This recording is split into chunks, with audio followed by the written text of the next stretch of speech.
Bab 451. Memukul anjing gila. Rocky tersenyum sinis, berkata dengan dingin, sebenarnya aku tidak memukuli wanita, tapi pertama-tama kamu harus berupa seorang manusia dulu. Harimau saja tidak memakan anaknya, dan kamu malah menjual wanita untuk mendapatkan uang, kamu tidak lebih baik dari binatang. Setelah itu, dia menoleh ke pria botak, berkata, kamu tahu kan cara memukuli anjing? Pria botak itu sudah tidak sabar mendengarnya, dia menyingsingkan lengan bajunya sambil berkata, Direktur Rocky tenang saja, dulu aku paling hebat memukul anjing gila di desa, sampai menjerit-menjerit. Lani berteriak ketakutan, kalian tidak boleh begitu, tidak boleh menganiaya orang tua. Sebelum dia selesai berkata, si pria botak itu sudah menamparnya dengan keras. Piak! Lani terjatuh ke lantai, memegangi wajahnya berteriak kesakitan. Kenzo baru sadar, dia segera berlari ke depan, berkata, Kak botak, kamu habisi wanita tua itu, kami pukul anjing gila ini. Sekumpulan preman menghampiri, memaksa Lani berlutut. Kenzo menyeringai kejam, mengayunkan kedua lengannya yang besar menamparkan wajah Lani dengan kejam. Kekuatan Kenzo sangat kuat, setelah menamparkan berkali-kali selama puluhan menit, dirinya tidak kunjung lelah. Wajah Lani yang ditampar menjadi merah dan bengkak, sampai tidak bisa mengenali dirinya, bahkan giginya juga patah. Tapi Lani juga keras kepala, ia lebih suka ditampar daripada menandatanganinya. Lani tidak bodoh, begitu menandatangani kontrak rentenir ini, kalau dirinya tidak bisa membayarnya, ia pasti akan dipukul lebih parah dari ini. Lebih suka dipukuli ya. Dia tetap tidak menandatanganinya, dia tidak percaya Rocky berani memukulinya sampai mati. Rocky memanggil pria botak, berbisik memberikan beberapa perintah. Pria botak itu mengangguk, berjalan mendekat dan menjambak rambut Lani, mengikatnya, lalu menyeretnya ke bawah mobil van, berkata, hari ini aku akan membiarkanmu digilas mobil. Lani diikat seperti bakcang, telentang di tengah jalan sambil melihat mobil van mendekat, ia ketakutan sampai jiwanya melayang. Dia berteriak ketakutan, apa yang ingin kamu lakukan? Mobil van besar itu seperti binatang buas raksasa, mendekat semakin demi sedikit. Melihat roda mobil tepat berada di depannya, Lani bisa mencium bau bensin yang membuatnya semakin ketakutan dan meronta. Kreak! Roda besar mobil van itu, menggilas pergelangan Lani. Rasa sakit yang luar biasa membuat Lani berteriak. Sakit! Pergelangan tangannya patah, rasa sakit yang menusuk menyebar ke seluruh tubuh yang hampir membuatnya pingsan. Roda mobil van tepat berada di atas pergelangan tangannya, mematahkan tulangnya. Lani mengucurkan keringat dingin, ia mengira mobil van itu akan melewatinya. Mundur. Lani ketakutan, melihat rodanya mundur lagi, menggilas pergelangan tangannya yang patah lagi. Arg! Lani menjerit kesakitan, seolah suaranya bisa menembus langit. Penyiksaan menyakitkan ini membuat fisik dan psikologisnya trauma, sampai menangis terseduh-seduh, aku tanda tangan. Rocky memerintah si pria botak turun dari mobil, dan menyerahkan kontrak. Lani kesakitan setengah mati, sampai tidak bisa mengangkat tangan kanannya, si pria botak memegang pena di tangannya dan membubuhkan sidik jarinya. Selesai tanda tangan, dia merasa langit berputar-putar. Tamat sudah. Bagaimana dirinya membayar hutang 30T ini? Ketika Lani berada dalam kesakitan dan kebencian, ia ingin mencabik-cabik Rocky, tiba-tiba dia melihat nominal salah satu kontrak, dirinya langsung berteriak seperti tersengat lebah. Kenapa masih ada 200T? Jelas-jelas dia hanya berhutang 30T. Selain kontrak ini, masih ada kontrak lainnya yang nominal angkanya berubah menjadi 200T. Dan kreditornya adalah Rocky. Rocky berkata seolah-olah tidak terjadi apa-apa, ini uang jaminan, mulai hari ini kalau kamu tidak mengganggu Talita lagi, aku tidak akan mempermasalahkan uang ini, kalau masih menggangnya aku akan menagih hutang ini. Dia yang belum selesai berbicara pergi begitu saja. Untuk wanita kejam seperti dia, Rocky termasuk memberi belas kasihan padanya. Lani terduduk pingsan di bawah, sampai tidak bisa menangis. Kenzo tersenyum sinis, berjalan ke sisinya, ingat, tanggal pembayaran hutang perusahaan Liu, kalau tidak akan aku menjualmu ke kota pencucian kaki. Aku tidak mau, tidak mau, Lani meronta, berteriak sambil menangis. Dia meminjam uang dari rentenir, dalam 2 hari ini dia menghabiskan uangnya untuk meminum minuman keras, membeli barang mewah dan memberikan uang itu kepada Brondong, setengah dari uangnya sudah dihabiskan. Dia berencana menjual putrinya ke pria tua setelah menghabiskan uang ini, tidak disangka hutang ini pada akhirnya malah ditagih pada dirinya. Sekalipun menjual dirinya, juga tidak mampu membayar hutang sebanyak ini. Lani putus asa dan menangis sambil menepuk lantai. Di lantai 28, gedung perkantoran, sosok anggun dan seksi berdiri di depan jendela, mengamati semua yang barusan terjadi. Dia dengan dingin melihat apa yang terjadi di bawah lantai, lalu menelepon, dan melaporkan masalah ini. Rocky berjalan ke kantor, saat melewati koridor, tiba-tiba melihat tubuh seksi berdiri di depan jendela sedang menelepon. Dia mengenali sosok ini, dia adalah sekretaris barunya Dini, lalu bertanya, apa yang kamu lakukan di sini? Dini berbalik, meletakkan HP-nya, tersenyum, Direktur Rocky, aku menunggumu di sini. Ada apa? Ketika Rocky berbicara, matanya tidak terkendali melihat ke celah dadanya. Benar-benar sangat seksi. Dilihat dari penampilan luar, ini 100% asli. Bukan silikon. Dini memakai sepatu hak tinggi 11 inci, berjalan cepat dengan pinggang yang ramping, saat dia berjalan cepat, dada montoknya bergoyang. Dia tersenyum, menyerahkan dokumen itu, Direktur Rocky, ini dokumen Departemen Pengawasan Obat dari Talitha, silakan ditanda tangan. Oh, oke. Rocky kaget, memaksa dirinya mengalihkan pandangan dan mengambil pena. Ketika dia mengambil pena, entah bagaimana Dini menjatuhkan pena ke lantai. Dini buru-buru, berkata, maaf, Direktur Rocky, biarkan aku yang mengambilnya. Selesai mengatakannya, dia segera membungkuk, mengulurkan tangan mengambil pena itu. Ketika dia membungkuk, rok hitam sempit yang tertutup rapat menunjukkan kemontokan lekukan tubuh seksinya. Roknya sedikit terangkat, hanya menutupi sebagian pahanya. Rocky hampir mimisan, melihat ini. Dia segera memalingkan wajahnya, lalu tiba-tiba melirik ke celah kemeja Dini dan jantungnya berdetak kencang. Wanita ini terlalu menggoda. Kancing kemejanya tidak dikancing dengan benar. Bab 452. Pencurian formula. Tatapan Rocky memanas, seluruh tubuhnya membara hingga mundur selangkah. Tak heran jika banyak bos suka memperkerjakan sekretaris wanita seksi di kantor. Ternyata banyak sekali manfaatnya. Namun dia sudah menikah, di dalam hatinya hanya ada Dewi seorang, dia tidak akan sama seperti bos lainnya menjadikan sekretaris sebagai selingkuhan. Anita mengambil pena dan menyerahkannya kepada Rocky sambil tersenyum. Rocky buru-buru membubuhkan tanda tangan, lalu berbalik pergi. Dirinya tidak bisa tinggal di sini terlalu lama, wanita seksi ini bisa membunuh orang. Di belakangnya, Anita melipat tangan, menggigit bibirnya dengan seksi, lalu menunjukkan senyum dingin. Dia membuka bibir merahnya sedikit dan mengucapkan sepatah kata dengan lembut. Wow, so man.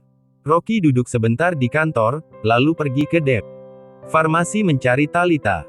Talitha sudah sedikit tenang sekarang, tapi matanya masih merah bengkak, lalu berbisik, Kak Rocky, ibuku, apakah Lani sudah meninggal?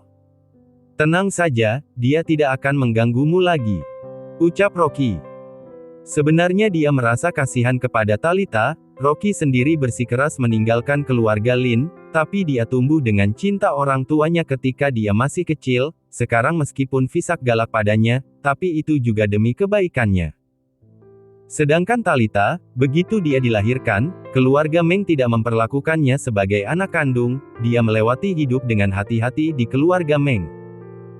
Hanya Lisa yang baik padanya, sekarang seluruh keluarganya meninggal, aku khawatir di kota Wasa ini, selain Lisa, hanya menyisakan dirinya yang baik padanya.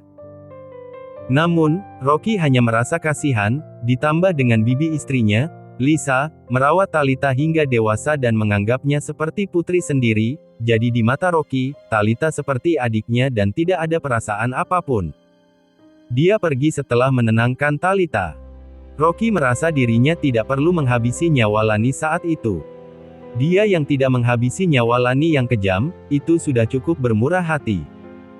Dengan perasaan campur aduk, Talita pulang kerja dari perusahaan. Di belakang villa, Lisa sedang duduk menyulam. Sejak pindah ke villa, dia tinggal di halaman belakang. Dia aktif di halaman belakang dan jarang pergi ke halaman depan. Lisa mengangkat kepalanya dengan ramah, tiba-tiba menyadari suasana hati Talita sedang buruk. Dia segera bangkit dan bertanya, "Tal, kenapa?" Talita berjalan mendekat, ragu-ragu, "Lisa, menurutmu apakah Kak Rocky akan mengusir kita?" "Tidak mungkin, dia tidak akan berbuat seperti itu." "Kalau," Talita merenung, berbisik, "kalau dia tahu aku wanita jahat, dia pasti akan mengusirku."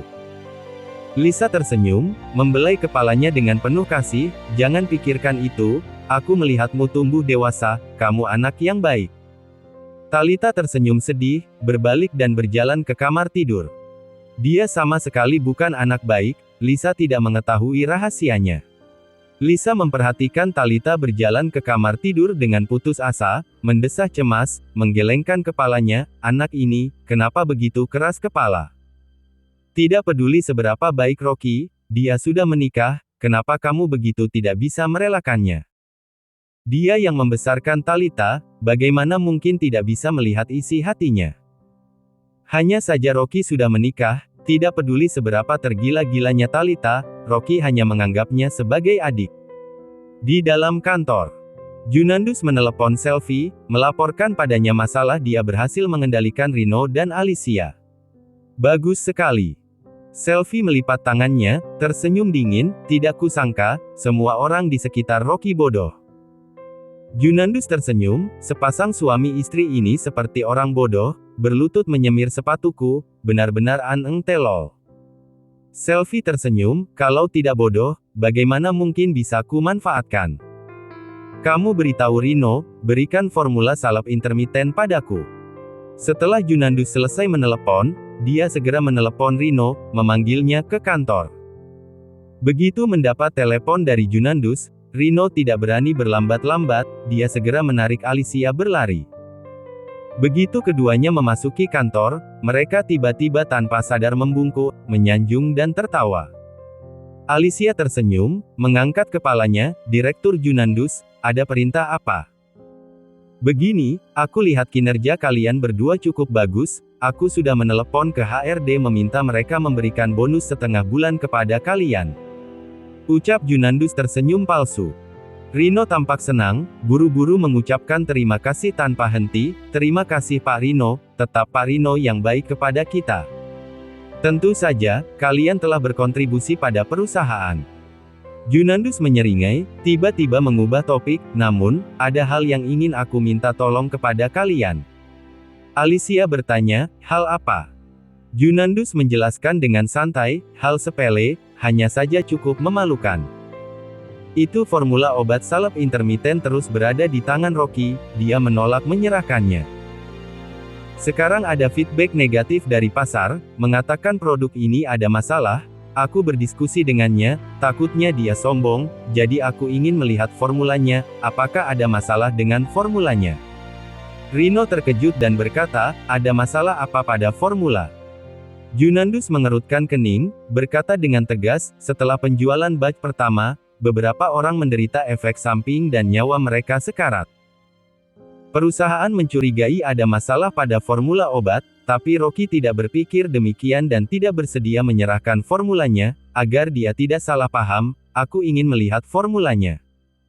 Bisakah kalian berdua membujuknya menyerahkan formula itu dan membiarkan perusahaan melakukan pemeriksaan?" Alicia tersenyum canggung, menggosok tangannya, "Pak Rino, Rocky biasanya memamerkan kekuasaannya, bagaimana mungkin memandang kita berdua? Kamu memintaku membujuknya, dia pasti tidak akan mendengarnya.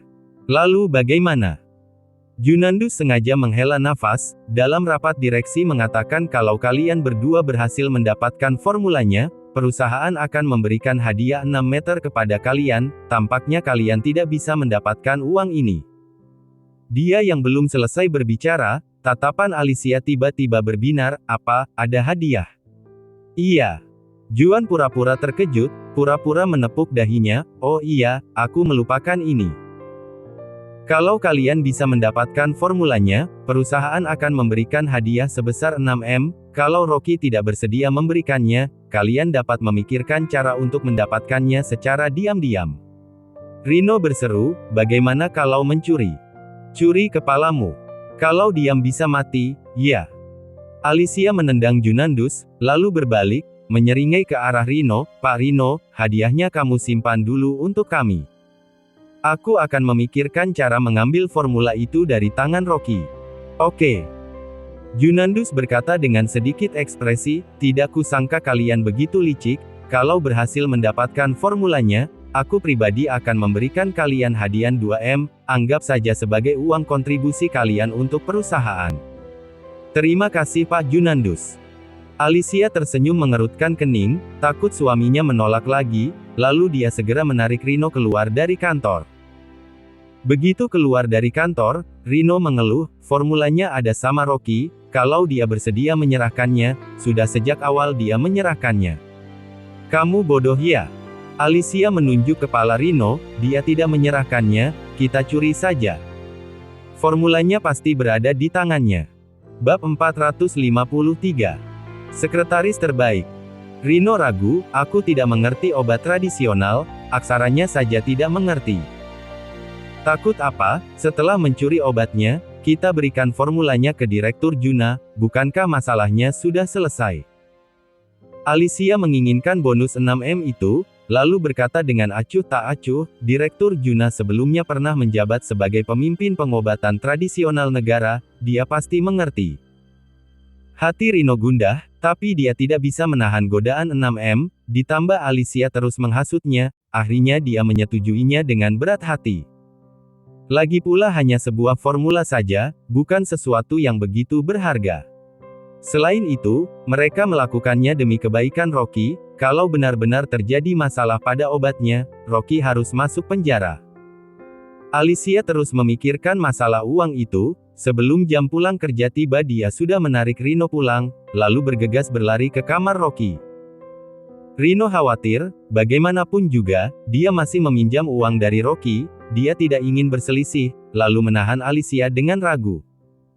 Menurutku lupakan saja, tunggu setelah Rocky pulang, kita tanyakan masalah formulanya, dia tidak mungkin tidak memberikannya. Hehe. Alicia tersenyum dingin, memarahi, kalau dia bersedia memberikannya, sudah sejak awal diserahkan, kalau kamu takut, keluar berjaga di luar, biarkan aku cari sendiri. Kalau Rocky bersedia memberikan formula obat ini kepada perusahaan, kemana dia pergi mendapatkan bonus ini? Alicia mengusir Rino ke halaman, lalu dirinya mengambil sebuah kain lap, menyelinap ke kamar Rocky dengan diam-diam. Begitu dia melangkahkan kakinya memasuki kamar, Mino yang bersembunyi di kegelapan, menelepon Rocky. Rocky, Alicia masuk ke kamarmu. Kebetulan Rocky sedang berdiskusi dengan Dini tentang obat batch kedua yang tiba di Wasa dan bersiap-siap melakukan penghitungan, tepat saat ini dia mendapat telepon dari Mino, Rocky mengerutkan kening. Untuk apa dia masuk ke kamarku? Alicia mengambil lap dan ember, sepertinya dia ingin membersihkan kamarmu, tapi aku tidak bisa melihat apa yang akan dia lakukan, dia menutup pintunya. Rocky merenung selama beberapa detik, mengerutkan kening. Selain Mino yang berada di villa ada sekumpulan security, petugas kebersihan yang khusus menangani kebersihan dan sanitasi, jadi Alicia sama sekali tidak perlu melakukannya. Selain itu, biasanya Alicia pemalas, dia yang bisa berinisiatif membersihkan kamar sendiri itu ibarat matahari terbit dari utara. Mino bertanya, Direktur Rocky, perlukah aku membawanya keluar dari kamarmu?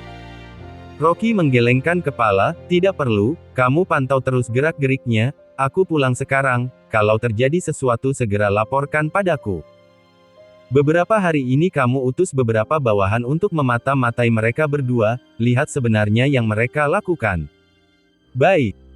Setelah itu, Mino mematikan telepon, melompat ke depan, seperti seekor kucing yang memanjat pohon, dia menggantungkan kail emas terbalik dan memperhatikan setiap gerakan Alicia di ruangan itu. Seperti yang dipikirkan Rocky, Alicia sama sekali tidak membersihkan kamar. Ember dan kain lap itu hanyalah kedok. Begitu masuk, dia langsung mengobrak-abrik kamar mencari sesuatu. Namun, Alicia sangat hati-hati. Setelah mengobrak-abrik dia mengembalikan barang-barang itu seperti semula, seolah tidak ada yang memindahkannya.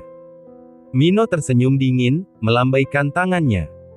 Sebuah kamera seukuran jarum, terbang dari tangannya, menempel kuat di dinding dan merekam setiap gerakan Alicia. Di dalam kantor, Dini bertanya sambil tersenyum, "Direktur Rocky, apakah obat salep intermittent batch kedua akan tiba di Wasa besok?" Rocky menganggukkan kepala, memerintah, "Bagaimana feedback pasar dari penjualan obat salep intermittent batch pertama? Nanti hubungi pelanggan dan jual batch obat ini secepat mungkin." Salep batch pertama, laku keras di bawah pemasaran pengobatan tradisional negara dan keluarga Jiang, baru saja dipasarkan sudah menjadi barang rebutan, banyak kustomer yang tidak kebagian langsung melakukan PO. Pabrik farmasi di kota Babel sudah selesai dibangun, cepat produksi obat salep intermittent batch kedua senilai 6 M lalu 2 hari kemudian kirim ke Wasa, sebagian untuk dijual ke pelanggan yang melakukan PO, sebagian lagi dipasarkan ke perusahaan Hedik, agar pasien biasa dapat menggunakannya, agar tidak dimonopoli oleh beberapa elemen yang tidak bermoral dan menaikkan harga. Awalnya, batch obat ini sangat sedikit. Niat asli Rocky selain untuk menghasilkan uang, dia juga ingin menggunakan obat-obatan ini untuk kepentingan publik, jadi dia bersikeras menyimpan beberapa obat dan menjualnya di apotek umum. Sekarang joint venture secara bertahap berada di jalur yang benar, dia berencana kembali ke Gopo setelah obat-obatan batch kedua habis terjual dan Rudy akan tinggal di sini. Rocky berdiri, dia tidak memperhatikan Dini berdiri di sampingnya dan hampir saja menyenggolnya jatuh. "Direktur Rocky, ada perintah apa lagi?" tanya Dini. Suaranya sangat manis sampai membuat Rocky merinding. Memang harus diakui, sekretarisnya ini benar-benar wanita paling cantik yang diimpikan pria. Dini tidak hanya terlihat cantik, tapi juga memiliki tubuh yang sangat seksi, ditambah dia suka mengenakan kemeja putih ketat, rok hitam, dan sepatu hak tinggi 11 inci, benar-benar seperti gadis Jepang dalam sebuah drama. Pakaian kerah putihnya seringkali membuat Rocky berhayal. Sekarang, popularitas Dini di perusahaan joint venture, selain direkrut Suri yang cantik berada di posisi pertama, Dini berada di posisi kedua. Ketika Dini lewat, hampir semua karyawan laki-laki perusahaan secara otomatis meletakkan pekerjaan mereka, dengan tampang tergila-gila mereka, meneteskan air liur, menatap punggungnya seolah tatapan mata lapar mereka bisa menembus punggungnya. Rocky yang langsung memandang Dini, tidak bisa memalingkan tatapan. Apa boleh buat? Tempat yang seharusnya besar benar-benar terlalu besar sampai pakaiannya hampir robek, pria mana yang bisa tenang melihat pemandangan indah ini? Melihat Rocky menatap kerah bajunya, Dini mendengus dalam hatinya, tapi ada senyum bunga di wajahnya. "Direktur Rocky, apakah ada bunga di pakaianku?" "Apa?" Rocky baru sadar, wajahnya memerah. Dia menatap bagian itu dan terpana. Melihat Rocky menelan air ludah, Dini merasa lebih terhina. Kalau bukan karena alasan tertentu, dia tidak akan pernah mengatakan sepatah kata pun kepada pria genit seperti Rocky. Rocky tersadar dengan ragu bertanya, "Dini, kakakmu dulu tidak menderita penyakit apapun, kan?" "Tidak." Dini tampak terkejut, dengan ringan membuka bibir merahnya dan tersenyum. "Direktur Rocky, apakah aku terlalu dekat denganmu? Sampai kamu takut aku menularkan penyakit?" Dia terkikik sampai dadanya juga ikut gemetar. Rocky tiba-tiba menjadi canggung. "Oh, aku hanya asal tanya, baguslah kalau kamu baik-baik saja." Dini menganggukkan kepala, berjalan keluar sambil memeluk dokumen. Ketika dia berbalik, senyum menawan di wajahnya menghilang, wajahnya berubah menjadi sangat dingin. Rocky melihat punggung Dini yang mempesona berjalan keluar, sambil berpikir. Apakah dia salah melihatnya? Tadi, Dini berdiri terlalu dekat dengannya, dia bisa merasakan aura dingin yang merupakan tanda kematiannya akan segera tiba. Bab 454. Siapa yang berani mendambakannya? Namun, karena Dini mengatakan dirinya sehat, mungkin dia yang salah lihat. Rocky berdiri, menggelengkan kepalanya. Speechless. Ada sekretaris seksi di kantor bermanjaan dengannya setiap hari membuatnya hampir tidak bisa berpikir jernih. Rocky keluar dari kantor dan langsung pulang ke rumah. Sesampai di villa, dia melihat pamannya Rino berdiri di halaman, melihat sekeliling dengan gugup. Rocky menghampiri, "Paman, kenapa berdiri di sini?" "Ah!" Rino terkejut, tiba-tiba melambaikan tangannya dengan ekspresi bingung, tidak ada." "Kenapa tidak masuk? Aku lihat kamu sudah lama berdiri di sini." Ucap Rocky menatapnya sambil tersenyum. Ketika Rocky melihatnya seperti itu, Rino semakin ketakutan, punggungnya mengeluarkan keringat dingin, bergumam, Aku sedang mencari angin di sini." "Paman benar-benar menarik." Rocky tersenyum tenang, berjalan masuk ke kamar tidur. Kepala Rino berdengung, istrinya masih belum keluar. Rino segera menghalangi Rocky, tersenyum, "Rocky, nanti baru masuk." "Kenapa?" tanya Rocky mengerutkan kening. Betis Rino gemetar ketakutan, terpaksa senyum tenang, temani paman ngobrol sebentar." "Alicia sialan, kenapa masih belum keluar setelah masuk begitu lama?" Kalau Rocky masuk lalu bertemu dengannya pasti akan sangat marah. "Tidak, aku kembali ke kamar istirahat sebentar." Rocky langsung melewatinya, berjalan ke kamar tidur dengan tenang. Rino ketakutan, dia segera mengikutinya sambil mengulur waktu. "Rocky, nanti saja baru masuk, sudah lama paman tidak mengobrol denganmu, ayo kita ngobrol bersama." Rocky tahu maksudnya, tapi mengabaikannya, lalu berjalan masuk ke dalam. Ketika berjalan di depan kamar tidur, dia melihat Alicia keluar dengan ekspresi yang sangat gugup. Alicia kesal, dia mengobrak-abrik kamar Rocky untuk waktu yang lama, tapi tidak menemukan apapun, bahkan uang juga tidak ada. Dasar miskin. Dari luar, dia terlihat memiliki villa dan menjabat sebagai wakil direktur perusahaan. Nyatanya dia miskin, tidak ada barang berharga di dalam kamarnya, malah ada setumpuk daun merah di dalam lacinya, tidak tahu benda apa itu, pasti barang murahan. Alicia berjalan keluar, mengangkat kepalanya menatap Rocky, dia terkejut sampai ember yang ada dalam tangannya, tuang, terjatuh ke lantai. Rocky, kenapa sudah pulang?" Begitu Alicia ketakutan, dia tidak bisa mengucapkan kata-kata dengan benar. Rocky melirik ember di lantai, tersenyum santai, Apa yang kamu lakukan di kamarku?" Alicia sangat cemas, mengambil kain lap dan tersenyum canggung, "Bibi lihat kamu capek sekali, jadi membantumu membersihkan kamar." Rino sangat ketakutan hingga wajahnya pucat. Kalau istrinya ketahuan, dia pasti akan diusir Rocky keluar dari villa. Alicia gugup setengah mati sampai dadanya terus mengembang. Siapa sangka, Rocky hanya mengangguk perlahan, "Tidak perlu merepotkan Bibi, nanti pekerjaan seperti ini biarkan IRT yang mengerjakannya, Bibi istirahat saja." Setelah itu, dia masuk ke kamar. Alicia tiba-tiba menghela nafas lega dan hampir pingsan jatuh ke lantai. Rino dengan cepat meraihnya dan mengeluh, "Istriku, sudah aku bilang jangan menggeledah lagi." Wajah Alicia langsung berubah menjadi jijik, "Dasar pengecut, nyali tempe. Orang yang bernyali tempe sepertimu seumur hidup ini juga tidak akan kaya." "Rocky lebih bodoh dari yang aku bayangkan, aku hanya asal mencari alasan, sudah berhasil melewatinya begitu saja." Rino masih takut, "Istriku, bagaimana kalau kita mengatakan yang sejujurnya saja?" "Jujur apaan? Kalau jujur apa bisa mendapatkan 6 meter?" Alicia marah, "Jangan lupa kamu sudah berinvestasi, kamu bukan hanya akan kehilangan semua aset, bahkan harus membayar hutang." Begitu dia berkata begitu, Rino tiba-tiba menjadi lesu. Kalau investasinya gagal, dirinya tidak hanya akan kehilangan tabungan, uang yang dipinjam dari Jenny juga ikut habis, bahkan berutang kepada bank sebanyak triliunan. Alicia mencibir, "Kalau Rocky begitu mudah dibohongi, apa perlu kamu takut padanya? Selain itu, dia yang dimarahi ibu mertuanya sampai seperti seekor anjing di rumah keluarga Liu, dasar sampah, sekalipun dia tahu aku mencuri sesuatu, beranikah dia melakukan sesuatu padaku?" Setelah itu, dia dengan cepat menarik Rino pergi. Waktu ini sangat mepet, dia tidak banyak mengobrak-abrik kamarnya, dia berencana ketika Rocky pergi, dia akan mengobrak-abrik kamarnya sekali lagi dengan teliti. Rocky masuk ke kamar tidur dengan santai, begitu dia menutup pintu, sesosok tubuh keluar dari kegelapan dan berlutut di depannya dengan satu lutut.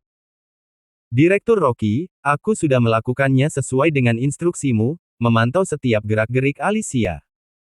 Selain itu, aku juga meminta bawahan untuk menyelidiki Alicia dan telah menemukan sebuah petunjuk. Mino mengatakannya sambil menyerahkan kamera seukuran lubang jarum ke Rocky dengan hormat. Rocky mengambil kamera dan membuka video di komputer. Dalam video tersebut, Alicia sedang mengobrak-abrik kamarnya sambil mengumpat mengatakan semua barang di kamar tidur ini tidak berharga. Di layar, Alicia mengutuk dan membuka laci dengan marah. Melihat daun Drakaena di dalam, dia semakin marah. Tiada henti memarahi Rocky, dasar miskin, daun juga disimpan. Rocky tersenyum dingin. Kalau Alicia tahu, daun Drakaena yang dia marahi, tidak bernilai, seharga miliaran di pasar gelap asing, aku khawatir dia akan sangat menyesal. Mino melapor kepada Rocky, menurut hasil penyelidikan, akhir-akhir ini hubungan Junandus dengan Rino dan Alicia terlampau dekat, sudah beberapa kali mereka ke kantornya. Aku juga sudah menyelidiki Junandus, akhir-akhir ini dia sangat tertarik dengan obat salep intermiten milikmu, dia bahkan sudah mencari tahu dari beberapa orang, tapi tidak ada hasil. Rocky mengerutkan kening, berpikir sejenak. Selain dia, ada beberapa apoteker pabrik yang mengetahui formula obat salep intermiten. Namun, beberapa apoteker ini adalah kerabat kepercayaan dari keluarga Ren yang telah bekerja untuk industri farmasi, Ren Hetang, selama beberapa generasi, mereka tidak mungkin membocorkannya. Sebenarnya untuk apa Junandus menginginkan formula obat salep intermiten? Mino bertanya, Direktur Rocky, apakah perlu memperkuat penjagaan? Selama kamu menginginkannya, aku jamin seekor lalat pun tidak bisa masuk ke kamarmu. Tidak. Rocky menggelengkan kepala, berkata sambil tersenyum, jangan membuat keributan, biarkan Alicia mengobrak-abriknya. Tapi, tatapan Mino tampak ragu. Dia sangat menghargai Rocky dan tahu Rocky bukan orang biasa, meskipun dia hanya seorang pengawal, tapi dia sangat mengaguminya. Rocky tersenyum, tidak usah khawatir, aku tahu batasan, aku akan menggali lubang menunggu mereka melompat sendiri. Siapa yang berani mendambakannya harus membayar harga yang mahal. Dari tubuhnya memancarkan aura menakutkan. Tatapan Mino gemetar, berlutut dengan satu kaki, berkata dengan suara yang dalam. Baik. Bab 455. Tiba-tiba pandemi mewabah. Setelah Mino pergi, Rocky menulis sebuah resep, lalu menyelipnya di rak buka. Keesokan pagi, dia keluar dengan santai. Alicia menunggu di luar pintu sambil mengintip, begitu melihat Rocky keluar, dia segera tersenyum palsu, bertanya, Rocky, mau keluar? Ada masalah di perusahaan, mungkin seharian ini tidak pulang. Setelah itu, Rocky keluar dari villa tanpa melihat Alicia. Alicia yang berada di belakangnya tersenyum bahagia, ia bergegas keluar, melihat Rocky pergi, lalu segera berlari ke kamar tidurnya dengan gembira. Benar-benar berkah. Karena Rocky tidak kembali selama seharian, Alicia bisa menggeledah kamarnya dengan santai. Saat Alicia sedang melihat-lihat rak buku, ada selembar kertas penuh resep jatuh. Dapat. Alicia sangat senang mengambil kertas itu sampai memeluknya. Bagus sekali. Tuhan tidak pernah mengkhianati umatnya. Meskipun Rocky menyembunyikan resep ini seperti harta karun, tapi dia yang pintar tetap menemukannya. Bonus 6M. Wajah Alicia merah kegirangan, lalu menyelinap keluar seperti pencuri dan pergi ke kantor dengan penuh semangat. Saat Alicia berlari keluar dari villa, Rocky berjalan keluar dari balik bebatuan di halaman dengan senyuman sinis di wajahnya. Tadi Rocky tidak pergi, melainkan berkeliling dan kembali ke halaman villa. Benar saja, dia yang baru saja pergi, Alicia langsung masuk ke kamarnya dan menemukan resepnya. Rocky mengendus dingin, sosoknya bergoyang dan menghilang dalam diam. Pemburu telah memasang jebakan, selanjutnya menunggu mangsanya terpancing. Alicia bergegas ke perusahaan dan pergi ke kantor Junandus, lalu dengan semangat mengeluarkan resepnya. Direktur Junandus, aku sudah mendapatkannya. Junandus sangat terkejut sampai-sampai bangkit dari kursi, dia mengambil dan melihat resep itu dengan gemetar. Tidak aku sangka wanita bodoh ini benar-benar berguna. Bahkan berhasil mencuri resep salep intermiten. Junandus sangat kegirangan sampai-sampai memastikan berulang kali, kalau resep obat intermiten ini adalah asli. Dia juga seorang tabib dan tidak mungkin salah. Junandus tidak bisa menahan tawa menyeringai, Rocky, kali ini mari kita lihat siapa yang mempermainkan siapa. Waspada di mana-mana tapi pencuri di rumah tidak diwaspadai. Kalau Rocky tahu resepnya dicuri oleh bibinya yang bodoh, akankah dia marah besar? Alicia menatap Junandus dengan tatapan gugup dan bertanya dengan ketakutan, Direktur Junandus, tidak akan terjadi masalah, kan? Setelah resep obat ini aku berikan padamu, kamu jangan bilang aku yang mencurinya. Jangan khawatir. Junandus segera mengontrol ekspresinya, berkata dengan senyum ramah, ini demi kebaikan perusahaan, aku akan mengingat kontribusi kalian untuk perusahaan dan tidak akan membocorkannya. Baguslah, Direktur Junandus cepat berikan uangnya padaku. Ucap Alicia dengan gegabah. Junandus memutar matanya, tersenyum, tidak buru-buru, aku verifikasi dulu resep obat ini asli atau palsu, uang bonus akan diberikan kepada kalian di akhir tahun. Apa, akhir tahun? Alicia tersenyum kaku, sekarang masih awal tahun, bukankah aku harus menunggu selama setahun? Tidak apa-apa, perusahaan begitu besar, kamu takut aku tidak membayarkan bonus ini padamu? Junandus tersenyum, uang triliunan ini bagi keluarga Jiang hanyalah uang makan, kamu tenang saja. Alicia tidak ikhlas, tapi dia juga tidak berdaya, hatinya berpikir lagi pula keluarga Jiang termasuk dalam salah satu dari 4 keluarga besar di Wasa dengan kekayaan yang melimpah, bagaimana mungkin tidak memberikan uang ini kepadaku? Setelah Junandus mengantar Alicia keluar, dia segera menyeringai.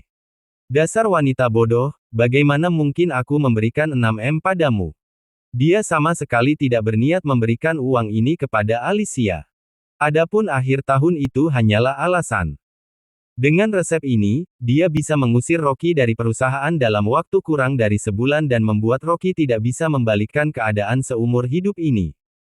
Junandus bergegas membawa resep itu ke Villa Selfie. Selama mendapatkan resep obat intermiten, perusahaan farmasi baru yang diinvestasikan oleh Selfie bisa segera didirikan, tiba saatnya itu akan menjadi mimpi buruk Rocky. 1 minggu kemudian. Obat, salep intermiten, batch kedua yang dikirim dari kota Babel telah dikirim ke gudang obat keluarga Jiang di Wasa.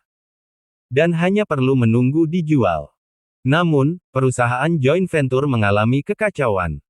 Ekspresi Suri yang duduk di kursi tampak sangat jelek.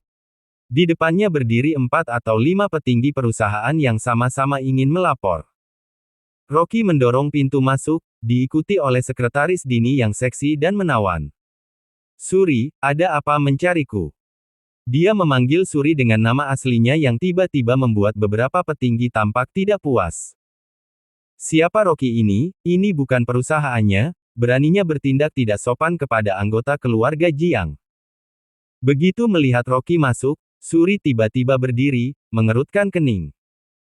Rocky, kebetulan ada beberapa pelanggan yang menelepon ingin mengembalikan pesanan. Bagian penjualan perusahaan sudah kacau balau, aku meminta mereka menelepon untuk menenangkan pelanggan. Rocky terkejut, bertanya dengan heran, ada apa? Apa yang terjadi? Obat-obatan batch terakhir ini sangat sedikit dan obat-obat batch kedua sudah dipesan sebelum tiba, bagaimana mungkin tiba-tiba dikembalikan? Suri mengerutkan kening, mengeluarkan koran dan menyerahkannya kepada Rocky. Kamu lihat ini. Rocky mengambil koran dengan curiga, melihat headline di halaman depan, menuliskan judul yang mengesankan dengan huruf tebal berwarna merah cerah. Epidemi darurat. Font merah cerah itu mempesona seperti darah. Rocky segera membacanya, berita tentang wabah yang tidak diketahui di Wasa dan banyak orang menderita penyakit aneh. Kulit para penderita penyakit ini akan menjadi merah darah dalam waktu singkat dan membentuk pola hitam seperti ular muncul di pinggang. Penderita juga akan mengalami rasa panas berdarah di kepala, mimisan tidak berhenti dan pada kasus yang parah akan berdarah. Seiring dengan lamanya mengidap penyakit ini, beberapa urat tangan dan kaki pasien mulai menyusut, terbaring di rumah sakit dan tidak dapat bergerak. Suri tersenyum pahit, epidemi semacam ini telah muncul selama beberapa hari dan semua rumah sakit tidak berdaya, tapi perusahaan farmasi Titan tiba-tiba menyumbangkan beberapa obat secara gratis untuk menyembuhkan pasien. Obatnya persis sama dengan salep intermiten perusahaan kita. Benarkah? Rocky tersenyum sinis dalam hati. Mangsa telah menggigit kail. Aku khawatir obat yang diproduksi oleh perusahaan ini dibuat dengan resep yang dicuri Alicia darinya. Tepat saat ini, seorang petinggi perusahaan menyela Suri, Rocky, ketika kamu bekerja sama dengan keluarga Jiang, kamu bersumpah hak paten obat ini berada di tanganmu. Sekarang apa yang terjadi? Iya. Obat orang lain sama persis dengan salep intermiten perusahaan kita. Paten macam apa, kamu mencuri resep orang lain ya? Ini kesalahan besar keluarga Jiang bekerja sama denganmu. Bab 456. Manfaatkan kesempatan untuk menaikkan harga. Beberapa petinggi perusahaan ini berasal dari keluarga Jiang, mereka menatap Rocky dengan marah. Karena publik sudah memberikan feedback, perusahaan lawan menuduh Rocky mencuri formula obat. Cukup. Wajah Suri yang cantik tampak dingin, keadaan sudah seperti ini, masih menyerang orang dalam. Beberapa petinggi ini tiba-tiba terdiam, tapi wajah mereka kesal dan marah kepada Rocky. Suri pusing memijat pelipisnya, bertanya kepada Rocky, sekarang perusahaan farmasi Titan menyumbangkan obat secara gratis guna meredakan wabah pandemi. Mereka memanfaatkan maraknya penjualan obat kali ini untuk mengedarkan narkoba, sekalian menyogok tentara Angkatan Laut. Sekarang, di mana-mana media memberitakan perusahaan kita mencuri formula obat tersebut. Bahkan ada desas-desus mengatakan salep intermiten perusahaan kita tidak berfungsi. Kemarin, sudah ada 2 pasien membuat keributan dan meminta perusahaan memberi kompensasi. Rocky bertanya dengan dingin, siapa yang membuat keributan? Masih pura-pura bodoh. Junandus mendorong pintu, marah, siswa Akademi Seni Bela Diri Pure, setelah menggunakan obat kita, lukanya sama sekali tidak sembuh, bahkan ada beberapa siswa mengalami gejala kerusakan meridian. Rocky, kalau sejak awal aku tahu kamu begitu tidak tahu diri, aku pasti tidak akan bekerja sama denganmu. Paman Junandus, aku tidak memanggilmu datang kemari. Suri berkata dengan dingin, sebelum semua masalah jelas, lebih baik kamu jangan asal memberikan pendapat. Sekarang bukan Rocky yang meminta keluarga Jiang untuk bekerja sama, melainkan keluarga Jiang yang memohon kepada Rocky untuk bekerja sama. Junandus yang berkali-kali membuat masalah, benar-benar membuat Suri pusing. Kalau bukan Rocky memandang dirinya dengan Hendrik, bagaimana mungkin dia akan membuka joint venture dengan keluarga Jiang? Rocky berkata dengan santai, tidak perlu gegabah, aku punya rencana. Junandus, kalau kamu tidak ingin bekerja sama, keluarlah. Begitu Rocky mengucapkan kata-kata ini, Suri terkejut, Rocky sama sekali tidak menghargai Junandus, lalu berkata dengan serius, security, antar Junandus keluar. Kedua security bergegas masuk, menyeret Junandus keluar dari kantor. Junandus tampak marah, meronta sambil berteriak, Rocky, aku lihat kamu masih bisa sombong sampai kapan.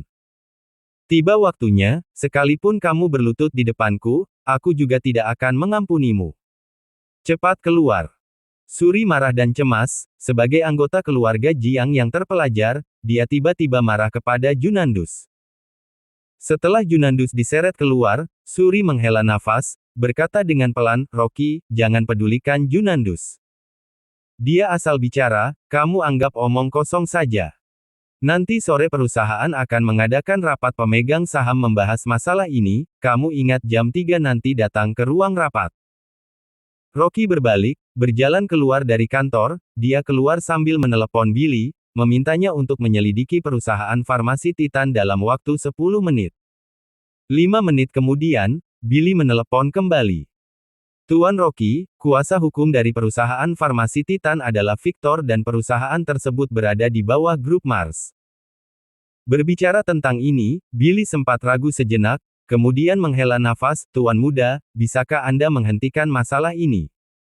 Terlebih Tuan Besar Ardian berharap semasa hidupnya ingin hidup harmonis dengan keluarga. Kali ini aku akan melapor kepada Tuan Besar, dia pasti akan memberikan keadilan untukmu. Grup Mars tidak lain adalah perusahaan milik Marson.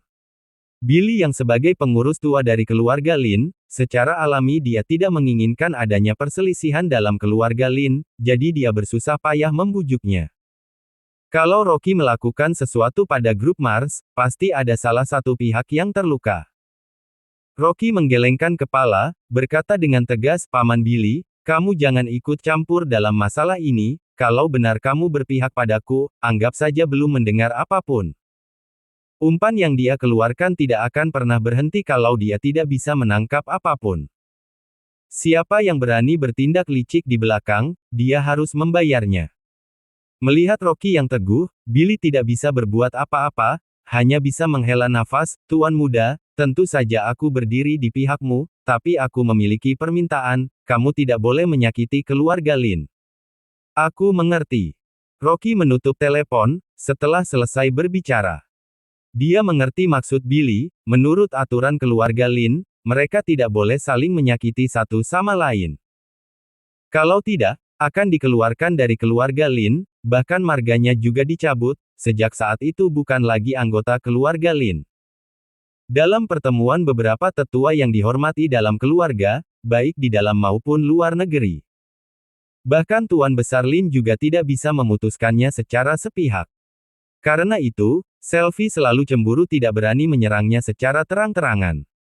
Dari informasi yang diberikan oleh Billy, sekarang perusahaan farmasi Titan yang berada di bawah naungan grup Mars memiliki keuntungan. Mereka telah berdiri di atas titik komando moral hanya dengan mendistribusikan obat-obatan secara gratis.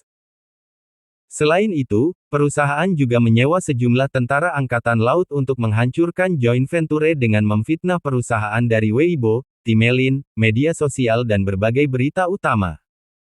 Ditambah ada beberapa korban yang membuat keributan, mengatakan salep intermitan tidak berfungsi. Dalam sekejap semua pusat perhatian beralih ke perusahaan farmasi Titan, banyak pelanggan buru-buru mengembalikan barang pesanan mereka.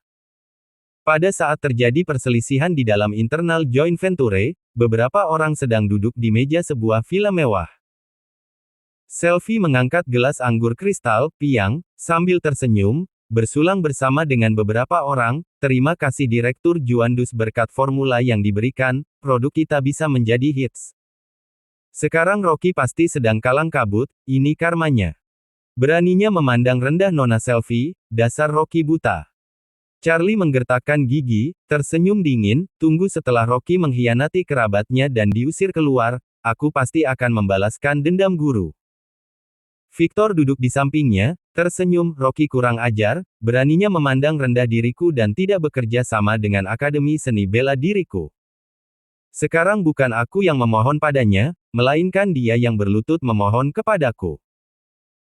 Dia masih dendam dengan kejadian itu, dia pergi mencari Rocky untuk bekerja sama, berpikir untuk mendapatkan keuntungan dari menjual obat, alhasil malah ditolak oleh Rocky. Victor merasa dirinya dipermalukan, dia terus mengingat dendam itu sampai sekarang.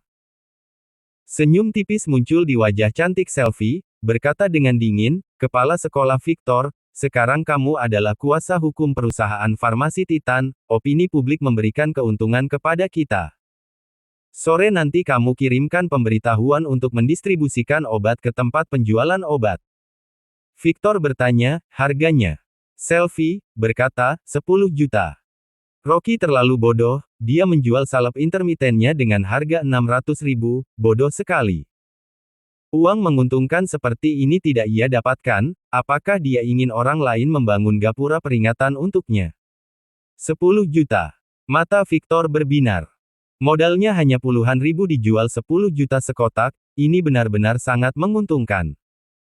Dia seolah telah melihat gunung emas di depannya, tinggal menunggu mengambil uang. Charlie bertanya, Kepala Sekolah Victor, apakah pengaturan selanjutnya sudah selesai? Victor tersenyum dingin, jangan khawatir, aku sudah mengaturnya, Rocky pasti tidak bisa mengelak.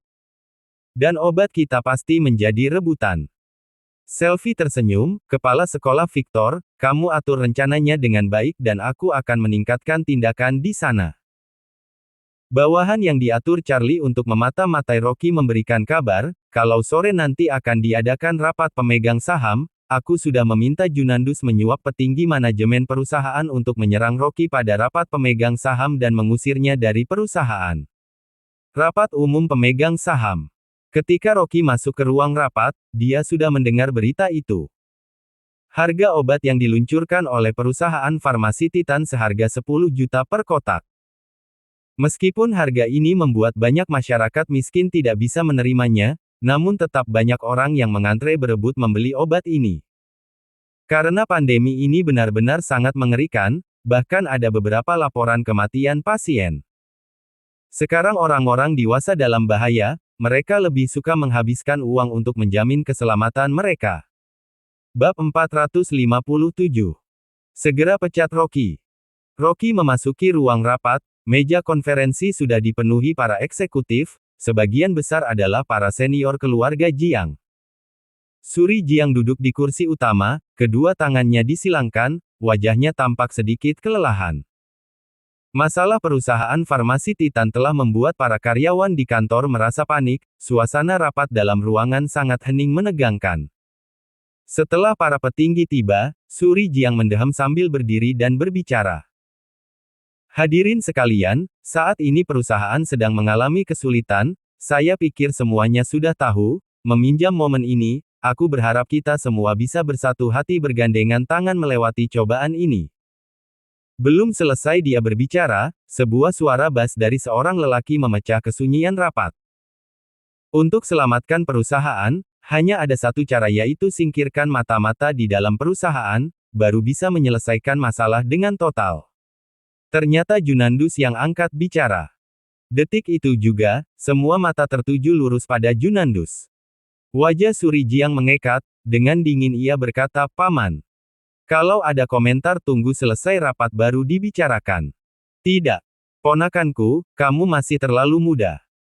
Junandus berdiri dengan arogan dan berkata, "Masalah perusahaan ini disebabkan oleh Rocky. Kalau bukan karena dia mencuri resep farmasi perusahaan Titan, bagaimana mungkin terjadi krisis seperti ini? Lagi pula salep patah tulang, sudah beberapa kali mengalami kesalahan, karena itu aku sarankan para petinggi harus menyingkirkan Rocky. Dan minta dia untuk meminta maaf kepada setiap orang atas kesalahannya." Konyol. Wajah Suri Jiang menjadi berang dan berkata, "Paman, kenapa kamu menuduh Rocky mencurinya? Lagi pula masalah kualitas resep farmasi perusahaan juga belum ada buktinya." Wisely mengangkat bahunya dan tersenyum kecut, "Ponakan, kamu jangan membela Rocky. Aku percaya semua yang hadir di sini punya pandangan yang tajam, kamu boleh minta para petinggi ini untuk voting." Suri Jiang merasa tertekan di hatinya, biasanya paman keempat tidak pernah berurusan dengan Rocky, ketika perusahaan bermasalah, mendadak muncul paman keempat. Kalau bukan Junandus adalah kerabatnya, dari awal ia sudah memecatnya. Mendengar kata-kata Junandus, seketika suasana rapat menjadi riuh. Semua ini salah Rocky, minta dia tanggung jawab tebus kesalahannya. Benar, Rocky harus dipecat, maka segala krisis akan selesai. Telepon grup Babel, pecat Rocky. Apa pula itu salep patah tulang, sekarang kualitas resep tersebut bermasalah, Rocky harus bertanggung jawab. Pecat dia. Mendengar suara hiruk-pikuk peserta dalam ruang rapat, Wisely melipat kedua tangan di depan dadanya, ia menatap Rocky dengan senyum mencibir. Para eksekutif ini sudah disuap, sepakat menyuarakan perusahaan agar memecat Rocky. Kalian, Suri Jiang pusing mendengarnya. Para petinggi ini tidak apa yang sedang mereka lakukan, kalau sampai Rocky dipecat, keluarga Jiang tidak mungkin bisa berdiri tegak. Rock dengan ekspresi datar. Di tengah cemoohan orang-orang, Junandus berhasil menghubungi grup Babel dan berkontak melalui panggilan kamera, video call, dengan Lian dari perusahaan Weiho, membuka kesalahan Rocky di depan umum, menuntut perusahaan untuk memecatnya. Selesai melaporkan kesalahan Rocky, Wisely berkata dengan tegas, "Direktur Zhao, Tuan Lian. Kami memaksa agar Rocky dipecat dan ganti dengan yang lain." Emosi Suri Jiang seasa melonjak ke ubun-ubun, "Junandus, kamu keterlaluan." Rocky melangkahi Suri Jiang, dan menghubungi kedua pemegang saham, benar-benar tak disangka membawa masalah besar dalam perusahaan.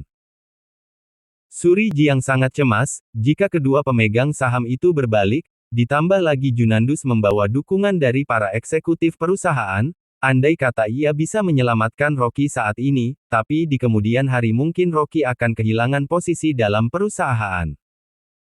Suri Jiang tak tenang dan sangat cemas, namun Rocky malah duduk dengan santai di kursi seakan tak terjadi apa-apa, dan berkata pada Junandus dengan datar.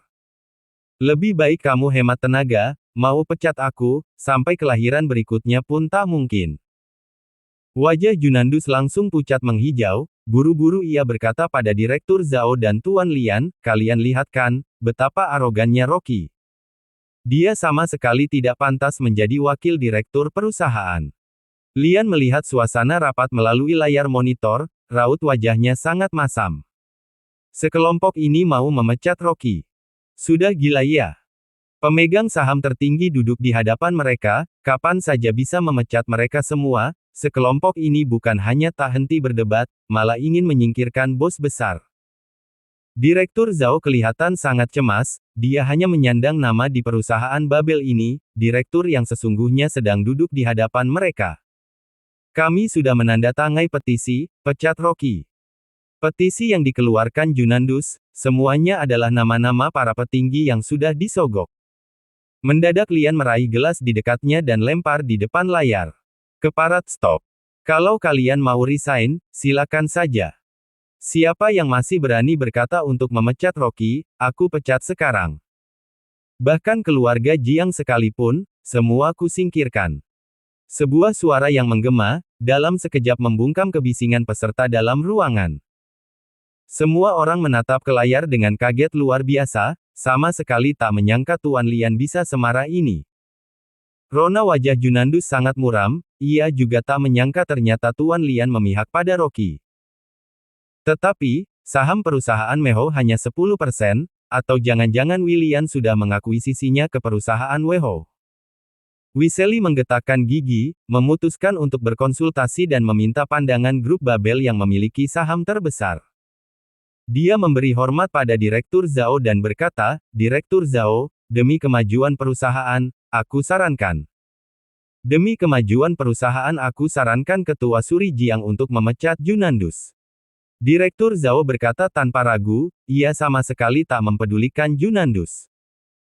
Junandus berdiri mematung, ia tak habis pikir, grup Babel sudah mengalami kerugian yang begitu besar, kenapa bersikukuh mempertahankan Rocky. Suri Jiang berkata dengan sungkan, Direktur Zhao, jangan mendengar perkataan pamanku, semua ini hanya salah paham. Salah paham. Direktur berdeham dingin, nada suaranya semakin berat, sejak kalian join di perusahaan ini, sudah beberapa kali tidak menghormati Rocky yang menjadi perwakilan dari kota Wasa, keluarga Jiang sangat terpandang di kota Wasa, mana mungkin bisa melakukan hal yang serendah ini, aku sungguh tidak mengerti. Apakah keluarga Jiang memang seperti ini, suka melakukan perbuatan licik di belakang orang? Dia tidak sungkan lagi, keluarga Jiang sama sekali tak ada lagi dalam pandangannya.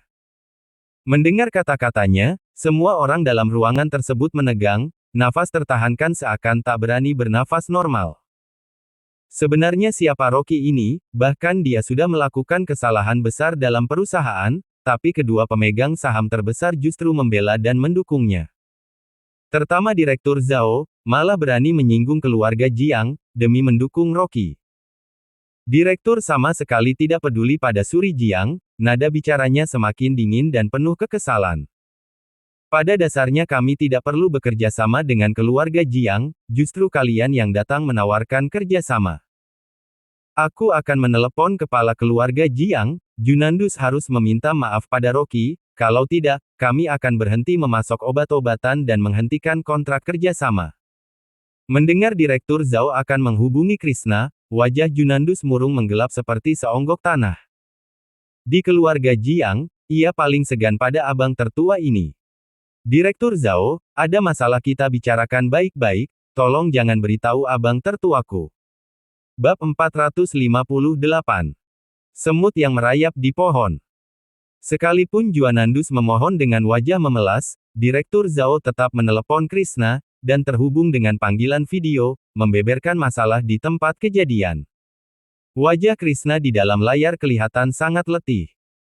Dia sedang di luar negeri, dan waktu di tempatnya adalah malam hari, dibangunkan tengah malam gitu sebenarnya sangat terganggu, dan akhirnya mendengar bahwa Juanandus memprovokator para petinggi, untuk menyingkirkan Rocky, maka emosinya pun meledak. Juanandus, aku sudah beritahu kamu berkali-kali, apakah kamu anggap aku angin lalu?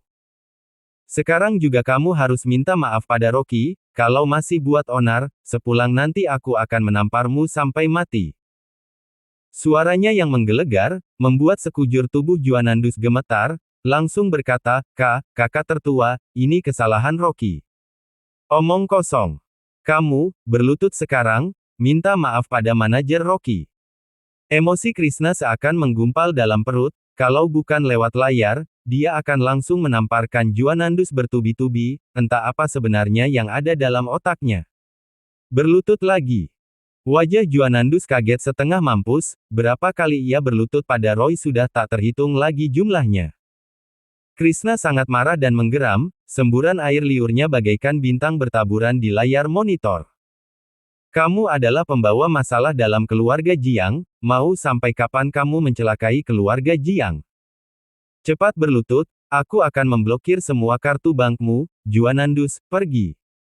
Pulang ke kediaman Jiang, dan pikirkan tentang itu. Kakak tertua, jika tidak. Juanandus mulai galau. Suasana rapat hening dan senyap, semua orang sedang melihat dan mendengar Juanandus dimarah. Biasanya Juanandus seorang yang terpandang, hari ini dimarah layaknya seekor anjing, bahkan diminta untuk berlutut di hadapan Rocky. Tidak sedikit para tetua yang kaget. Keluarga Jiang sangat kuat dan berkuasa di kota Wasa, tidak pernah diperlakukan seperti ini. Siapa sebenarnya Rocky ini? Mengapa keluarga Jiang menganggapnya sebegitu penting, bahkan meminta saudara lelakinya berlutut meminta maaf pada Rocky? Ini jelas-jelas nepotisme. Suri Jiang melipat kedua lengannya di depan dada, malas menghentikan amarah ayahnya terhadap pamannya. Bagaimanapun Juanandus sudah keterlaluan, seharusnya dari awal pantas dimaki. Di hadapan orang-orang, dia menahan rasa malu ia berjalan di hadapan Rocky dan berkata dengan datar. Tuan Wakil Direktur Rocky, aku bersalah. Setelah itu, Juanandus ingin berlutut lagi. Pada saat itu juga, Rocky menendangnya dan mengejek dirinya. Juanandus, orang-orang mengatakan bahwa di bawah lutut pria ada emas berharga, aku lihat lututmu sangat lembut, itu bukan emas tapi kotoran. Rocky, kamu punya kemampuan menyelesaikan krisis perusahaan. Juanandus sangat emosi hingga menggeram, kesal dan rasanya kehilangan akal sehat, ingin dengan ganas menghantam kepala Rocky ke meja konferensi, sampai kulit dan dagingnya robek. Namun ia tak berani, hanya mencercanya dalam hati. Rocky tertawa dan berkata dengan dingin, lututmu sudah tak berharga, kalau tidak. Begini saja. Sambil berkata ia menyapu pandangannya kepada seluruh peserta rapat, dengan tenang ia berkata. Bukankah sudah timbul wabah virus, hal sepele ini juga pantas mengejutkan kalian. Juanandus tak tahan dan tertawa dingin, ini masalah kecil. Bahkan keluarga Jiang saja tak sanggup mengatasinya, kamu punya kemampuan untuk menyelesaikannya. Kalau aku yang mengatasi, kamu bersedia mengundurkan diri. Rocky berkata sambil tersenyum-senyum. Singkat kata, dia hampir dicelakai Juanandus, dia mengutuknya dalam hati. Dia telah melibatkan para petinggi, ini tidak bisa dibiarkan, kalau tidak, kelak apapun yang dikatakannya tidak akan ada yang mendengar. Juanandus tak bisa menyangkal lagi, berkata dengan geram, baik, kalau kamu tak bisa menyelesaikannya, pergi dari kota Wasa, aku yang akan menjadi ketua perusahaan. Dan kamu harus berlutut di hadapan media untuk meminta maaf. Baik. Rocky mengulum senyum, memandang ke sekeliling orang-orang dalam ruangan, dan berseru, selain kamu, setiap petinggi yang mendukungmu tadi, semua dipecat, usir dari perusahaan Jiang, kelak tidak akan diperkerjakan lagi. Begitu kata-kata itu terlontar, sekelompok orang menjadi riuh berdengung. Banyak di antara mereka adalah para senior keluarga Jiang, beberapa generasinya bekerja dalam perusahaan Jiang, demi menghormati Juanandus, mereka baru membantunya. Mendengar kata-kata kejam dari Rocky, semuanya menjadi sangat cemas. Suri Jiang berkata dengan dingin, aku setuju dengan Wakil Direktur Rocky, jika tidak dalam visi misi yang sama sangat sulit untuk bekerja sama, kalian telah begitu mendukung Juanandus, kalian juga tidak bisa lagi di perusahaan Jiang. Ketua sudah menurunkan mandat, beberapa petua mulai merasa bimbang. Ada yang mulai ragu, duduk dengan kepala tertunduk dan tidak berani lagi mendukung Juanandus. Satu persatu menundukkan kepala. Beberapa saat kemudian, hanya tersisa 7 atau 8 orang pendukung yang memihak Juanandus. Rocky mengangguk puas. Sesuai dengan dugaannya. Meminjam kesempatan ini, membereskan beberapa orang yang tidak sevisi di perusahaan ini. Juanandus berdiri dengan canggung, hatinya digeluti kegalauan yang tak terkira. Sebelumnya orang-orang ini sudah sepakat dengannya, mendadak semuanya berubah pikiran, pengkhianat. Rocky bangkit perlahan, kedua tangan memegang meja konferensi, menatap sekilas pada orang yang berdiri di samping Juanandus, tersenyum seakan tak senyum. Aku tidak menargetkan siapapun, aku bilang siapa yang mencari mati bersama Juanandus, semuanya sampah. Sampah. Harus dibersihkan sampai tuntas. Juanandus, kamu sudah kalah. Mau memecat aku, kamu tidak jauh lebih baik dari aku. Di tengah keheningan, selesai Rocky berkata, langsung berdiri, tanpa melihat pada sekelompok orang itu, dengan langkah besar berjalan lurus keluar dari ruangan rapat. Juanandus orang pertama yang tersadarkan, asap kemarahannya mengepul, lihat, beraninya dia berlagak sombong di hadapan keluarga Jiang. Krishna melihat semua fenomena dengan jelas melalui layar, berkata dengan marah, Tuan Rocky bukan sombong, tapi punya kepercayaan diri. Kamu bahkan berapa jumlah kucingmu pun tidak jelas, tunggu aku pulang ku bereskan kamu. Kakak.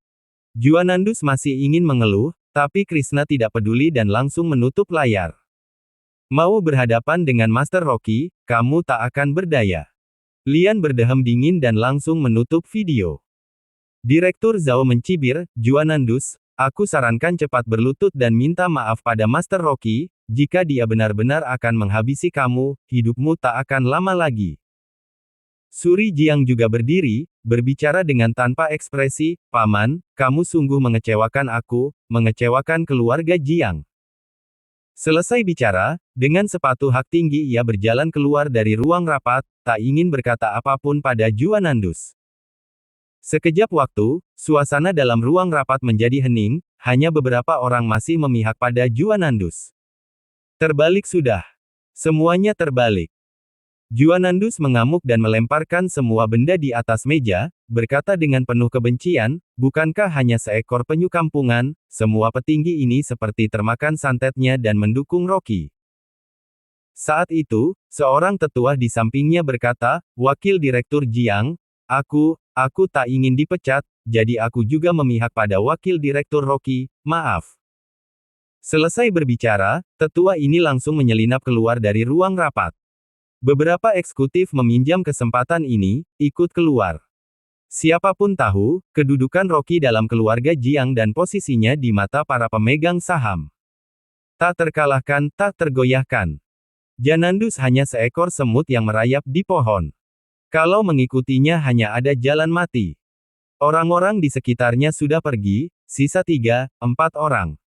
Emosi Juanandus menembus ulu hati, ia melemparkan gelas di hadapannya. Rocky, aku tak percaya kali ini aku tidak bisa menyingkirkan kamu. Juanandus menggertakkan gigi dan menelepon. Halo, sudah siap. Atur pasukan dengan baik, aku tunggu kamu di sini, cincang tubuh Rocky, sampai hancur tak bersisa. Bab 459. Minta Rocky berlutut dan minta maaf. Rocky berjalan keluar dari ruang rapat, tak mempedulikan Juanandus. Juanandus belum pantas menjadi lawannya. Suri Jiang merasa gelisah dan mengejarnya, Kakak Rocky, aku sudah diskusi dengan ayahku, tunggu dia pulang dari dinas nanti, akan segera memindahkan paman ke divisi lain. Kalau masih mau membiarkan Juanandus dalam joint venture, bisa-bisa kelak membawa masalah besar. Rocky mengangguk. Saat itu, ia melihat Dini dengan sepatu haknya berlari kecil menuju ke arahnya. Rocky bertanya, apa yang terjadi? Direktur Suri, Direktur Rocky, gawat. Dini mengerutkan kening dan berbicara dengan cemas. Pengobatan tradisional negara menelepon, menyampaikan bahwa sekelompok siswa bela diri membuat onar di depan pintu masuk, karena salep intermiten yang mereka beli ada masalah dan minta ganti rugi. Para wartawan sibuk berdatangan.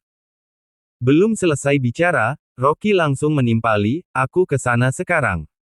"Aku juga." Suri Jiang juga panik dan menyusul, suasana hatinya semakin amburadul. Tak mengira akan menjadi seperti ini. Saat ini Hendrik dan ayahnya sedang dinas luar kota, sudah berpesan pada bawahannya di kota Wasa untuk meredam masalah ini. Apakah keluarga Jiang juga tidak dapat meredamkan masalah ini? Sebenarnya siapa dalang di balik semua ini? Setengah jam kemudian, Rocky tiba di pengobatan tradisional negara. Rocky turun dari mobil, melihat sekilas ke pintu gerbang, sekelompok orang sudah berkumpul di sana, dan ada puluhan reporter yang hadir, sedang memegang kamera, sibuk menjepret dan merekam. 40-an pemuda berkostum putih, menghadang di depan pintu pengobatan tradisional negara, bersorak-sorai dengan agresif. "Panggil kurator kalian keluar. Salep intermiten yang dia buat palsu, penipu. Hei, si Margalin, jangan berlaku seperti kura-kura dalam tempurung, keluar dan jelaskan. Obat palsu mencelakai orang, usir si Margalin dari kota Wasa." Di tengah kerumunan penduduk, ada sebuah tandu. Dalam tandu itu, terbaring seorang pemuda dengan wajah pucat dan sekarat. Rona wajah Suri Jiang berubah seketika, berkata, "Ini adalah siswa Akademi Seni Bela Diri Pure." Rocky mendekati kerumunan orang dan bertanya dengan dingin, "Sebenarnya terjadi masalah apa? Kamu, yang bermargalin, kemari." Sebuah teriakan menggema di tengah kerumunan. Tiba-tiba, segerombol orang bela diri mengepung Rocky dan Suri Jiang, dan membentuk barisan tembok mengelilingi mereka. Muka Suri Jiang langsung berubah, namun ia memberanikan diri dan berkata dengan tenang, "Semua jangan gegabah, katakan apa yang terjadi." "Apa yang terjadi? Apakah kalian tidak bisa melihat ia sendiri?"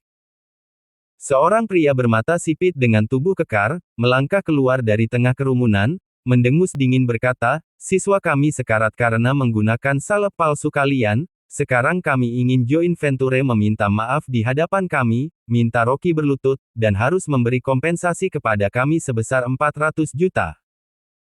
Suri Jiang berusaha sabar, berkata, "Jika memang karena obat bermasalah, kami tidak akan melepas tanggung jawab, tapi keadaan pasien sekarang masih belum jelas, bolehkah kita membawa pasien untuk diperiksa terleb dulu di rumah sakit?" Pria berotot itu melihat sekilas pada Suri Jiang dengan menyipitkan matanya, berkata dengan arogan, "Nona besar Jiang, aku tahu Anda adalah salah satu putri dari 4 keluarga terpandang di kota Wasa. Tapi setiap masalah harus ada alasan logika. Sekolah kami membeli salep intermiten, tapi sama sekali tidak ada efek.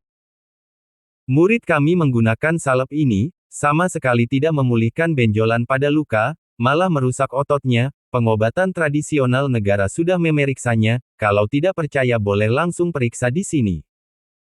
Saat itu, seorang dokter pengobatan tradisional negara menyetel kacamatanya, bersimbah keringat dan berkata, Nona Jiang, pasien ini memang mengalami kerusakan otot."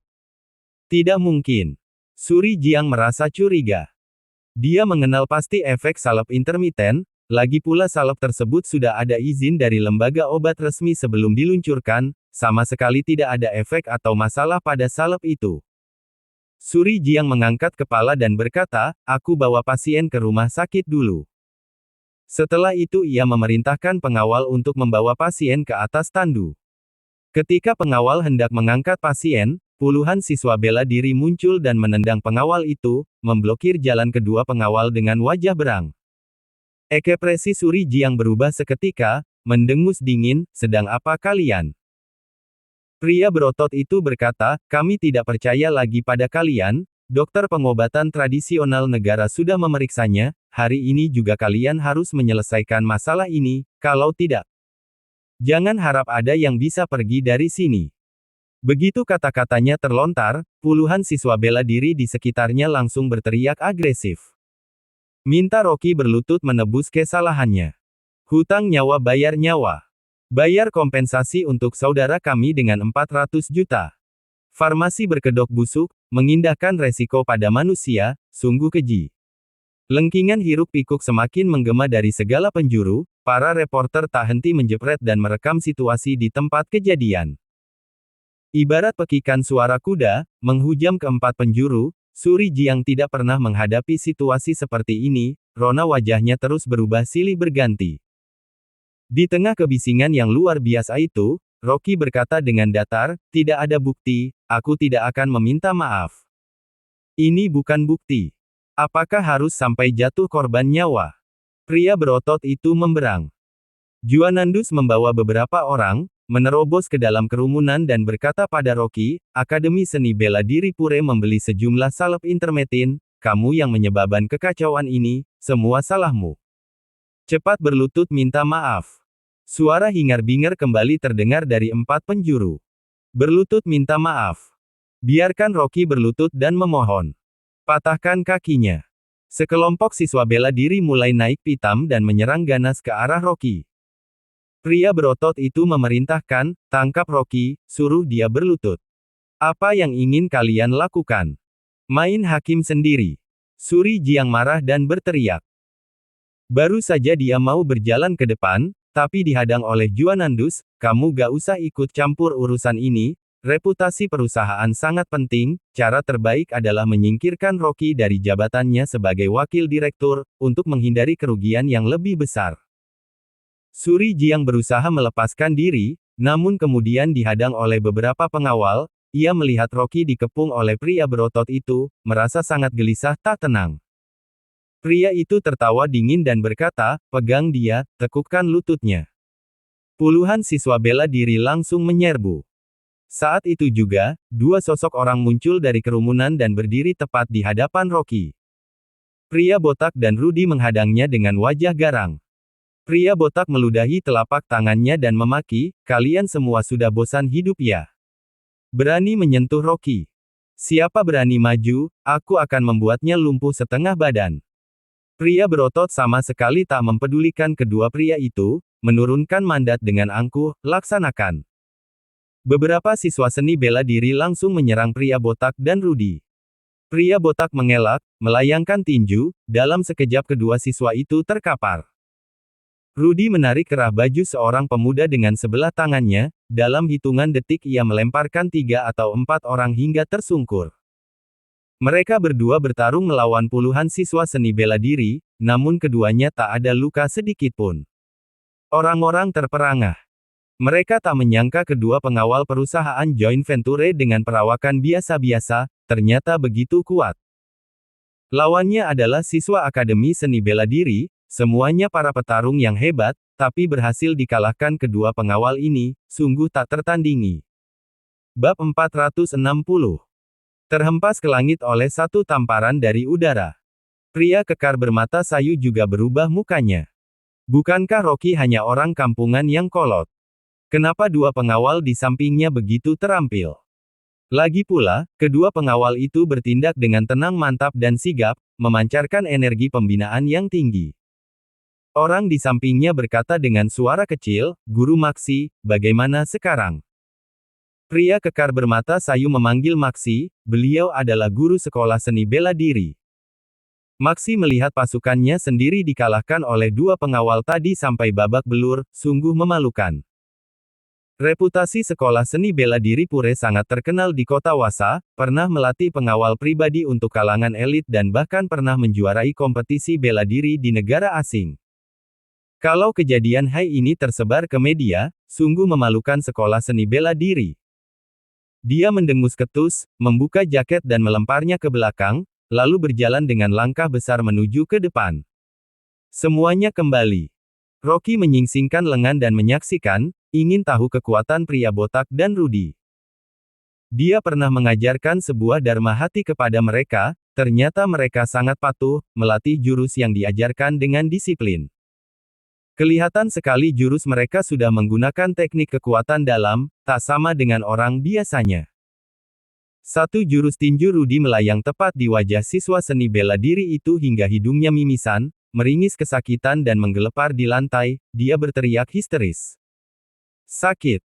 Sejak ia melatih jurus Dharma Hati dari Rocky, ia merasa dirinya semakin ringan, dan tenaganya lebih besar 4-5 kali lipat. Dia tidak pernah berkelahi seperti sekarang ini, begitu lincah dan enteng.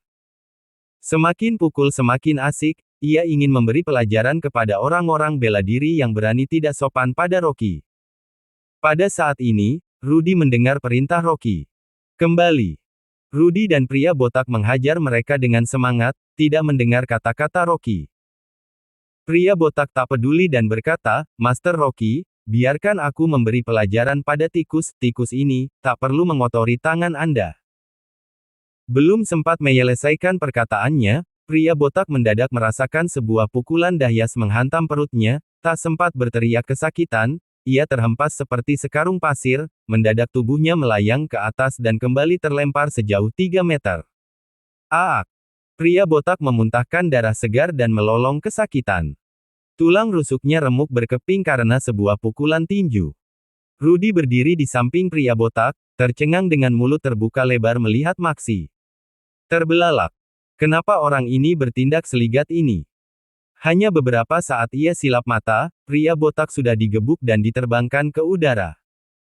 Dulunya, pria botak adalah Titan Dego yang kuat, sepasang tinjunya meratakan hingga 10 geng, meskipun IQ-nya tidak termasuk tinggi, tapi kekuatannya sudah diakui. Bahkan saat pertandingan tinju bawah tanah, pria botak berhadapan dengan petinju senior, juga tidak bisa dikalahkan.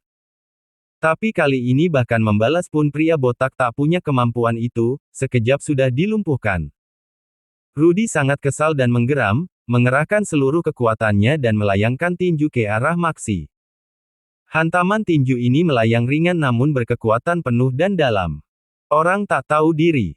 Maxi tertawa dingin, dia membalikkan tangan dan memelintir pergelangan tangan Rudy dengan enteng. Setelah itu, ia meremasnya seperti menghancurkan es butir telur. Terdengar suara retakan tulang yang remuk. Tiba-tiba Rudy mengeluarkan suara erangan yang mengerikan, kemudian ia pun tersungkur. Lengan kanannya sudah dihancurkan Maxi. Sampah. Maxi berkata dengan remeh, satu tendangan menghantam perut bagian bawah Rudy, kemudian terpelanting ke samping. Suri Jiang menutup mulutnya karena terkejut, jantungnya berdegup kencang. Ini terjadi terlalu cepat, tidak sampai 10 detik. Tak disangka tindakan Maxi begitu keji. Rona wajah Rocky juga kelihatan masam. Tadi dia memerintahkan dua orang itu untuk mundur, tapi mereka tak menggubrisnya malah berani menerobos ke depan, akhirnya dihajar dengan brutal oleh Maxi. Beberapa dokter senior pengobatan tradisional negara bergegas membersihkan luka mereka. Suri Jiang sangat marah. Ia berteriak, "Kenapa kamu mencelakai orang?" Maxi bertepuk tangan dan berkata dengan nada meremehkan, "Mereka yang keterlaluan, ini masih tak seberapa, tak disangka mereka berdua begitu rentan lemah." Sekolah seni bela diri Pure, memang luar biasa. Juanandus menunjukkan tinjunya dengan bangga. Para murid seni bela diri di ruangan itu bersorak girang. "Master Wang hebat, dua kampungan ini mau bertarung dengan Anda, cari mati." Stidi, Master Guru Akademi Seni Bela Diri Pure kami, semuanya tak tertandingi. Di tengah iruhnya tepuk tangan, Maxi merasa bangga dan matanya memancarkan aura kemenangan. Dengan sinis ia berkata pada Rocky, "Kenapa tidak bersuara, terbengong ya? Kalau sekarang kamu berlutut dan meminta maaf, dan memberi kompensasi 400 juta, bersumpah pergi dari kota Wasa, tidak akan pernah kembali, aku akan mengampunimu, jika tidak nasibmu akan sama seperti dua sampah ini." Rocky tersenyum dan menggelengkan kepala. "Tidak, tadi aku sedang berpikir dan memilih prosedur kematianmu." Meskipun ia tampak tersenyum ringan, namun keadaan sekitar seketika menjadi hening. Suri Jiang tak tahan melihat perang dingin yang sedang berlangsung, perasaan merinding seakan mengalir dari tulang belakangnya. Mendadak muncul aura yang mencekam dari tubuh Rocky. Aura pembunuhan. Suri Jiang tertegun. Tidak tahu mengapa, tiba-tiba dia merasa Rocky yang berada di hadapannya, seakan berubah menjadi orang asing, bukan auranya saja berubah, bahkan energi di sekelilingnya juga berubah. Di langit yang cerah, awan menjadi hitam, petir menggelegar bersahut-sahutan. Fenomena langit berubah sekejap, kerumunan orang ikut panik. Sedangkan Rocky berdiri dengan tenang, menatap dingin ke arah Maxi. Kali ini dia benar-benar marah. Bahkan sekalipun pria botak dan Rudy tidak mendengar perintahnya, tapi serangan Maxi, seakan-akan mau mencabut nyawa kedua orang ini. Kalau bukan dua orang itu ada latihan bela diri, melatih Dharma Hati, fisik mereka lebih kuat dari orang biasanya. Andai itu orang awam, tulang belulangnya pasti remuk dan mati di tempat. Master. Master Rocky, menatap Guntur yang menghantam dengan gelisah, ia seakan mati rasa. Master Rocky, apakah ini untuk memusnahkan Maxi? Maxi menahan nafas, mendadak merasa ketakutan. Diperintahkan Victor untuk membuat onar di pengobatan tradisional negara, sebelumnya sudah mencari tahu tentang Rocky, orang ini memahami ilmu Feng Shui. Apakah tongkat ajaib ini masih bisa mengendalikan angin dan hujan? Saat Maxi gelisah, gumpalan awan di langit terbuka. Maxi bernafas lega, wajahnya tampak meremehkan. Ternyata hanya kebetulan. Kalau si Margalin ini bisa mengendalikan angin dan petir, apakah masih perlu dia berlaga seperti sekarang, untuk bisa menjadi menantu orang? Maxi tertawa dingin, weh. Si Margalin, aku kira kamu berpura-pura dan siap memanggil Guntur. Semua orang tertawa. Rocky mengangkat kepala dengan tenang, benar, orang seperti kamu pantas disambar petir, tapi aku berubah pikiran, membiarkanmu langsung mati, sepertinya terlalu baik untuk. Maxi mencibir dan berkata sinis, kau ini dikasih hati minta jantung. Ajal sudah di depan mata masih berlagak hebat, cepat berlutut. Belum selesai bicara, tiba-tiba secercah angin berhembus, sakit menusuk terasa di wajah Maxi, dan menerbangkan tubuhnya ke udara. Duar. Belum jelas Maxi melihat, ia sudah diterbangkan Rocky ke udara. Suara tawa kerumunan orang seketika senyap dan hening. Semua orang menatap kaget kepada Rocky. Suri Jiang tercengang kaget, seakan tak sadarkan diri. Jarak Rocky dengan Maxi sekitar 10 meter. Ia hanya mengangkat tangannya ke udara, melayangkan sebuah tamparan, ternyata menerbangkan Maxi yang berjarak 10 meter darinya. Ini jurus apa?